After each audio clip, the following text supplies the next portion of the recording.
चलिए, सबसे पहले आप सभी को बहुत बहुत धन्यवाद कि आप लोग इतने सुबह में आए हैं। एक गरीब पिछड़ा का बेटा को आवाज़ को पूरी दुनिया तक सुनाने के लिए, इसलिए विशेष तौर पे आपको धन्यवाद देता हूं मैं। साथ ही जो कल तक हमारे विधायक थे उनको भी शुभकामना देते हैं कि वो कल तक हमारे साथ थे, वो फिर अपने निर्णय बदले हैं, वो जहाँ पे भी गए हैं उनको शुभकामना है। उसके साथ साथ भारतीय जनता पार्टी को भी शुभकामना देते हैं कि 74 विधायक बनाने में सनब मोल्ला का योगदान था और हम लोगों ने मिलकर उनको 74 विधायक बनाए। और उसके बावजूद भी बिहार में 2 नंबर की पार्टी बनी और उसके बाद हमारे 3 विधायक मिलाने के बाद वो अभी 77 हो गए और बिहार का 1 नंबर का पार्टी हो गए, बड़ी पार्टी बन गए। जो पार्टी देश का, दुनिया का सबसे बड़ा पार्टी, वो पार्टी कहीं ना कहीं एक अति पिछड़ा का बेटा, मल्ला का बेटा के सहयोग से 74 पहुंचे और 74 से 77 पहुंचे। और इसके लिए मैं विशेष तौर पे भारतीय जनता पार्टी को बधाई देता हूं कि आप बिहार के सबसे बड़े पार्टी आप बने हैं, इसके लिए बधाई देता हूं।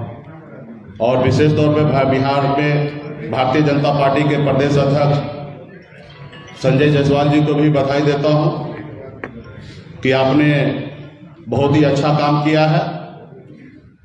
लेकिन मैंने कल उनका प्रेस कॉन्फ्रेंस सुना, उन्होंने बहुत ही, जो बात उनको नहीं बोलना था उन्होंने बोला, बहुत झूठ बोला, जबकि वो न 3 में थे न 13 में थे। जब मेरी क्या डील हुआ, ये डील सिर्फ 2 लोगों को पता है, एक सनब मोल्ला को पता है और एक देश के गृह मंत्री श्री अमित शाह जी को ही पता है कि बंद कमरे में क्या डील हुआ। यहाँ तक कमरे के बाहर भी रहने का सौभाग्य संजय जायसवाल जी को प्राप्त नहीं हुआ था, क्योंकि कमरे के बाहर भी खड़ा होकर कान लगा के सुने। और बिहार में किसी भी नेता को ये सौभाग्य प्राप्त नहीं हुआ। हाँ, कुछ जानकारी नित्यानंद राय जी को या हमारे मंगल पांडे जी को थे कि किस तरीके से दिल्ली में क्या बात हो रहा है, ये जानकारी उनको थे। तो इसलिए वो क्या डील हुआ, इतना झूठ फैलाने का आवश्यकता उनको नहीं था। उन्होंने तो विनर बन गया, 3 विधायक को लेकर बिहार का सबसे बड़ा पार्टी बन ही गया, तो उनको झूठ बोलने की क्या आवश्यकता है। तो इसके लिए मैं भारतीय जनता पार्टी को भी शुभकामना देता हूं, हमारे विधायक जो गए हैं उनको भी शुभकामना देता हूं। और मैं आपको बता दूं कि मैं 18 साल की उम्र से मैं संघर्ष कर रहा हूं। अपनी जिंदगी को बेहतर बनाने के लिए मैं मेहनत कर रहा था, मजदूरी कर रहा था। एक दिन में 30 रुपया मैं कमाता था, महीने का 900 रुपया महीने का मैं कमाता था। और ये हम अपनी जिंदगी में संघर्ष करके मुंबई जैसे शहर में, जहाँ पे रहने के लिए घर नहीं था, जहाँ पे अपने आप को फ्रेश होने के लिए जगह नहीं था, पब्लिक शौचालय में जाना पड़ता था, ऐसी जिंदगी मैंने जिया है। फुटपाथ पे मैंने खाना खाया है, फुटपाथ पे अपनी जिंदगी को बिताया है। और वहीं से हमने संघर्ष करके मुंबई जैसे शहर में भी अपने एक अच्छा मुकाम मैंने बनाया। और उसके बाद बिहार में मैं आया, अपने लोगों का हक अधिकार के लिए मैंने देखा कि हजारों समस्या है, जहाँ हजारों समस्या, वहीं पे मेरा भी जन्म हुआ था। लेकिन मैंने सोचा कि हमारे अपने लोगों के लिए बेहतर कुछ करें, और मैंने मुंबई के ऐशोआराम की जिंदगी को छोड़कर बिहार में आया। आपने देखा कि कितना मैंने संघर्ष किया, कितनी मैंने लड़ाई लड़ा, लाठी डंडा खाया, 7 दिन तक अनशन पे बैठा। जितना मुझे मेहनत करना था मैंने किया। और मेहनत करने के बाद 2020 में अच्छी तरीके से एक मुकाम मिला, माननीय मुख्यमंत्री नीतीश कुमार जी के नेतृत्व में बिहार में काम करने का मौका मिला। और लोगों को ये हजम नहीं हुआ कि उन देखे कि ये व्यक्ति संघर्ष के दम पर जब हमें 11 सीट देने पर मजबूर कर सकता है, तो ये लड़का आने वाले समय में बहुत मेहनत करेगा और शायद 11 सीट पे इनकी समझौता नहीं होगा, शायद 100 पे समझौता हो। तो उन्होंने ये देखा कि इसको कैसे रोका जाए, तो उन्होंने रोकने का काम किया है। और हम तो कुछ भी हाथ में नहीं था, जीरो में था, संघर्ष करना मैंने सीखा और संघर्ष के बदौलत मैं यहाँ पे आया हूँ। क्या मैं अपने समाज के लिए आरक्षण मांग रहा हूँ, मैं गुनाह कर रहा हूँ? क्या मैं अति पिछड़ा समाज को हक अधिकार दिलाना चाहता हूं, जितने उनकी संख्या है उतने मैं उनको आरक्षण दिलाना चाहता हूं। मैं क्या गुनाह कर रहा हूं? क्या मैं कर्पूरी ठाकुर जी का सपना पूरा करना चाहता हूं? क्या मैं गुनाह कर रहा हूं? क्या मैं चाह रहा हूं कि देश में जातिगत जनगणना हो? उसके लिए मैं क्या गुनाह कर रहा हूं? तो मैं हर चीज में मुखर के अपनी बात को रखता था, मैं अपने काम को कर रहा था। लेकिन लोगों को लगा कि ये बड़ा हीरो हो जाएगा, काम करेंगे। कल ही हमने बेतिया में करबरा सरैया मन है 348 एकड़ का, जो 20 साल से विभाग प्रयास कर रहा था कि ये विभाग में ट्रांसफर हो जाए, लेकिन मैंने कल ही कैबिनेट से पास कराया और विभाग में हमने ट्रांसफर किया। वो मन में झील में कम से कम 10,000 परिवार का घर गुजर बसर हो सकता है, खास करके मछुआरा भाई का। तो मैं उनके लिए काम कर रहा हूँ। आज बिहार में 32,000 तालाब है, जिसमें से 15,000 तालाब से अधिक तालाब पे कब्जा हो चुका है, अतिक्रमण हो चुका है। मैं उसके लिए प्रयास हूँ, अलग से टीम बना के उसको मैं चाहता हूँ कि अतिक्रमण मुक्त कराऊं। तो लोगों को लगता है कि ये काम करने के बाद कहीं ना कहीं इस समुदाय में हीरो बन जाएंगे। तो इसलिए लोगों ने रोकने का काम किया है और मैं मजबूती से आगे बढ़ रहा हूँ। मेरी जिंदगी में तो बचपन से ही संघर्ष है। जो आज हुआ है, ऐसी बात नहीं था कि मुझे अंदाजा नहीं था, मुझे सब पता था कि मैं जो लड़ाई लड़ रहा हूँ उसमें कुछ भी हो सकता है। कुछ लोग चाहते हैं कि मैं ऐसा आदमी बना कर रखूं कि जिनको मैं बोलूं कि उठो तो उठेंगे, बोलूंगा बैठो तो बैठेंगे। तो ये पहले हुआ करता था किसी कालखंड में, समाज में कुछ ऐसे नेता था जिनको अपने आप पे भरोसा नहीं था, इसलिए वो ऐसे करते थे कि किसी के कहने पे सुनने पर उठते थे और बैठते थे। लेकिन आज मुझे भरोसा है कि बिहार ही नहीं, देश में लाखों करोड़ों निषाद का बेटा, पिछड़ा का बेटा, दलित का बेटा आज सन ऑफ मल्ला को जानने लगा। अब मैं भी इसलिए मैं कहता हूं गर्व से कि मैं सन ऑफ मल्ला हूं, पूरे देश में निषाद का बेटा हूं, उनके हक अधिकार के लिए लड़ाई लड़ता रहूंगा। आखिरी सांस तक मैं अपने लोगों के लिए लड़ाई लड़ते रहूंगा। आप सबको पता है कि अगर मैं उनकी बात मान लेता तो शायद ये नहीं होता। आज हमने बोछा में चुनाव लड़ने का निर्णय लिया। आप सबको पता है कि गठबंधन में वो सीट हमारा था। जब सीट अगर हमारे स्वर्गीय विधायक जी का निधन हुआ तो निश्चित तौर पर सीट खाली हुआ और उसका पहला अधिकार वीआईपी का होना था, लेकिन उन्होंने नहीं किया। उन्होंने अपने मन से अपने प्रत्याशी का नाम का घोषणा कर दिया और आपने देखा कि 4 महीना उनके पार्टी के लोग किस तरीके से बेइज्जत करते रहे, उनके सांसद किस तरीके से अभद्र बात करते रहे। मैं सुनते रहा क्योंकि मुझे वहां पे चुनाव लड़ना था। आज हमें लोग टारगेट कर रहे हैं कि आप उत्तर प्रदेश में चुनाव लड़े, देश के प्रधानमंत्री जी को लेके विरोध किए। तो भैया आप बताइए, मेरा जो हक अधिकार है वो मैं किससे मांगूंगा? मैं अमेरिका में जाके मांगू या मैं राहुल गांधी जी से मांगू? देश के प्रधानमंत्री नरेंद्र मोदी जी हैं, उनको लगता है कि वो प्रधानमंत्री जी उनके हैं, लेकिन उनको ये नहीं पता है कि देश के प्रधानमंत्री जी पूरे 140 करोड़ देश के जनता का प्रधानमंत्री है और हमारे भी प्रधानमंत्री हैं। और हम अपने प्रधानमंत्री से अगर जो हमने सोचा था, जो हमारे समाज का हक अधिकार है, वो हम उनसे नहीं मांगे तो किनसे मांगे? आज बंगाल में निषाद को आरक्षण मिल रहा है, दिल्ली में आरक्षण मिल रहा है, लेकिन बिहार में या उत्तर प्रदेश झारखंड में नहीं मिल रहा। तो ये सवाल मैं किनसे करूंगा? आज उनसे मैं मांगने का काम किया तो उनको लगता है कि ये गलत किया। आज उत्तर प्रदेश में तो जेडीयू भी चुनाव लड़े, लेकिन उनके सामने में तो आपने कुछ नहीं बात रखा। लेकिन मुकेश सहनी को आपने टारगेट किया, मुकेश सहनी को आपने कमजोर करने का कोशिश किया है। तो खैर, आपका जो निर्णय था आपने लिया है। अभी हमें बिहार में बिहार के जनता के लिए, लोगों के लिए काम करने का मौका मिला है। मैं काम करते रहूंगा और आगे बढ़ते रहूंगा।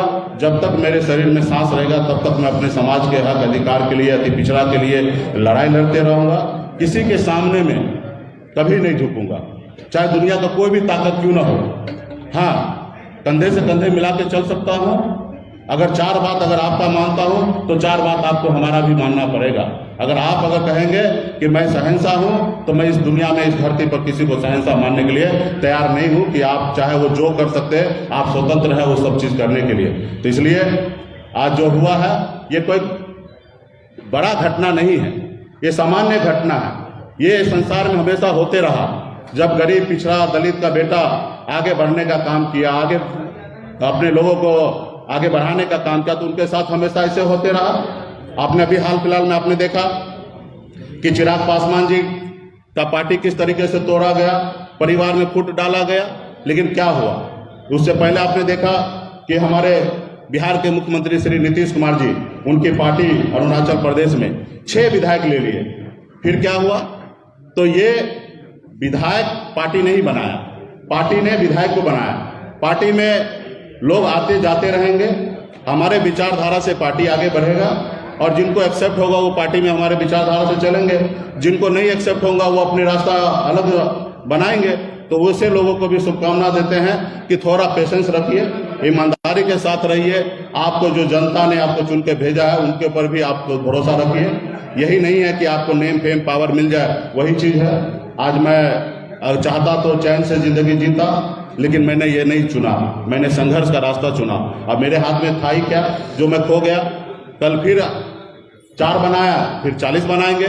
लोगों का भरोसा अगर हम पे रहा तो निश्चित तौर पे हम अपने कामयाब होंगे। तो इसलिए इससे मैं ज़्यादा भयभीत नहीं हूँ, चिंतित नहीं हूँ। अभी मेरा लक्ष्य है कि बोछा में मजबूती से हमारा जो जनाधार है, जो ताकत है, उसको लगाकर बोछा सीट पर लड़ेंगे और जीतेंगे। अब बाकी जिंदगी में जो कठिनाई अभी दिख रहा है आप लोगों के सामने में, इससे बड़े बड़े कठिनाई को हमें सामना करना पड़ेगा। आज देखिए लालू जी ने इतना अच्छा काम करने के बाद भी आज जेल में है। तो ये सब संसार का एक पार्ट है, ये होते रहेगा।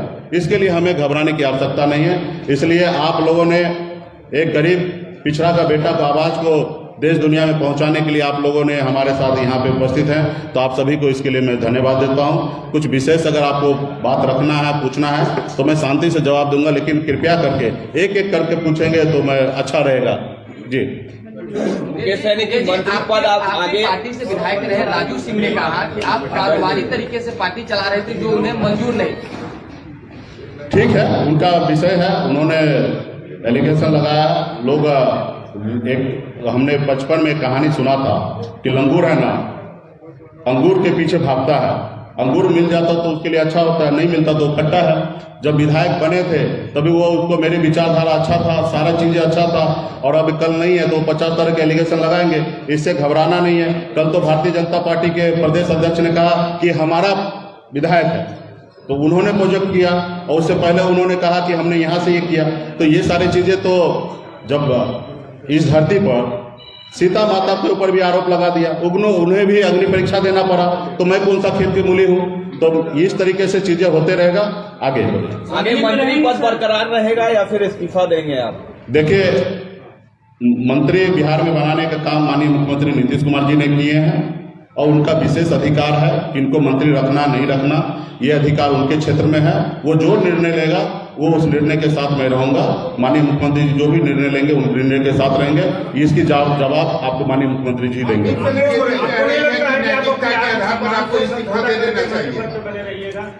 देखिए, हमारे विधायक कहीं गए, यही स्पष्ट हो रहा है। विधायक भी यही बोल रहे हैं, तो वो गए क्योंकि हमें तो अपने समाज के गरीब लोगों के हक अधिकार के लिए लड़ाई लड़ना, उनके लिए काम करना। अगर मैं कल मंत्री नहीं रहता तो 348 एकड़ का जलकर आजकल हमारे विभाग में ट्रांसफर नहीं होता। कल ही कैबिनेट हुआ, तो आज उससे 10,000 परिवार का घर चलेगा। तो मैं ऐसा कोई काम नहीं करना चाहता हूं जिसमें हमारे समाज का कोई ब्रेक हो।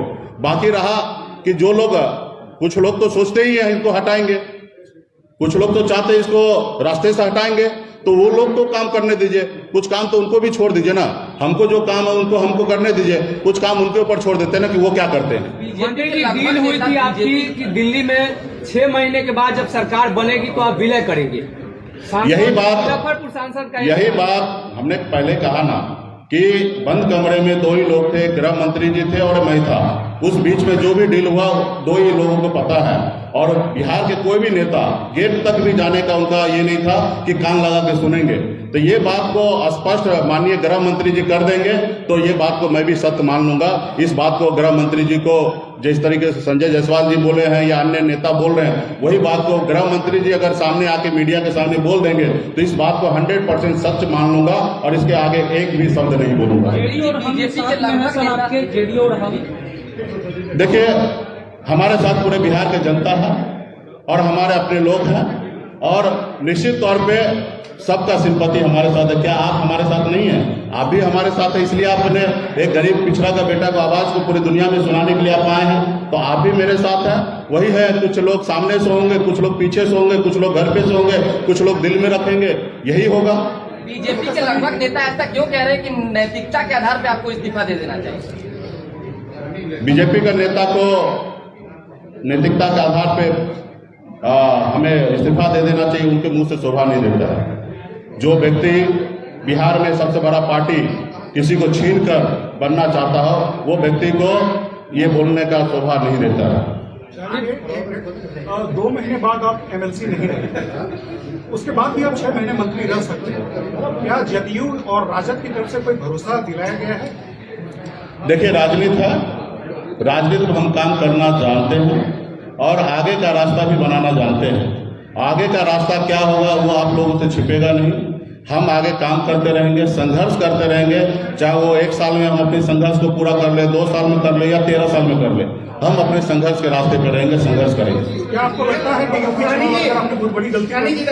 नहीं, मैंने कोई गलती नहीं किया। उत्तर प्रदेश जाके उत्तर प्रदेश में हम अपने समाज को, लाखों लोगों का भरोसा मैंने जीता है। हमारे जो एजेंडा है, मुद्दा है, उसको साथ में खड़ा हूँ और उसके लिए अगर जो भी मुझे कुर्बानी देना पड़े उसके लिए मेरे को अफसोस नहीं है। बीजेपी अब क्या किया आपके साथ? देखिए, एक गरीब पिछड़ा का बेटा को लोग पीठ में छुरा भोंके या सीने में खंजर भोंके, जिनको जो भोंकना है वो भोंकते रहे। हम हमारे आखिरी सांस तक हम लड़ाई लड़ते रहेंगे, अपने आखिरी सांस तक लड़ाई लड़ते रहेंगे, अपने मंजिल को प्राप्त करेंगे। संजय जायसवाल का ये कहना है कि बोचहा में जो आपकी डील हुई थी उस समय 11 सीटों की, उसमें बेबी कुमारी को आप टिकट देने वाले थे, लेकिन रातों रात आपने फैसला बदला और भाजपा उसी का बदला अभी ले रही है। संजय जायसवाल ने कल ये बात कही। ठीक है ना, हमने कहा ना कि जो भी डील हुआ वो माननीय गृह मंत्री जी को आके बोलना चाहिए। डील क्या हुआ वो मुझे पता है। वो डील को अगर मैं इस जगह सार्वजनिक कर दूंगा तो मुझे लगता है कि देश के लिए अच्छा नहीं होगा। तो इसलिए वो डील को हम यहाँ पे नहीं बोलेंगे तो वही ज्यादा अच्छा होगा। हम अपने रास्ते चलेंगे और उनको लगता है कि ऐसा डील हुआ तो वो सामने से गृह मंत्री जी भी बीच में थे, वो उनको आके बोलना चाहिए। केस कहीं टूटे हैं या मजबूत हुए? आप लोग के इधर से भी कुछ आपका मैडम सवाल बोलिए। हाँ, बीजेपी से पंगा बहुत महंगा पड़ रहा है, ऐसा लग रहा है क्या मुझे? अरे हम लोग तो पंगा लेने वाले ही लोग हैं। उस कुल खानदान से आते हैं कि हमारे लोग, हमारे पूर्वज श्री रामचंद्र जी को नैया पार लगा दिए और हम अपने नैया को किसी और के भरोसे नहीं छोड़ने वाले। रहा कि हम लड़ाई लड़ने के लिए तैयार हैं किसी से भी। आपने हमारे फूलन देवी को आपने सुना होगा उनके बारे में। एक छत्र चंबल में उनका ताकत था, लोगों ने किस तरीके से उसको साइड किया, किस तरीके से अत्याचार किया। तो ये हम लोगों के साथ हमेशा ऐसे होते रहा है और मैं अपने वजूद से कभी समझौता नहीं किया। चलिए, बहुत बहुत धन्यवाद। आप लोगों का समाप्त हो गया। धन्यवाद।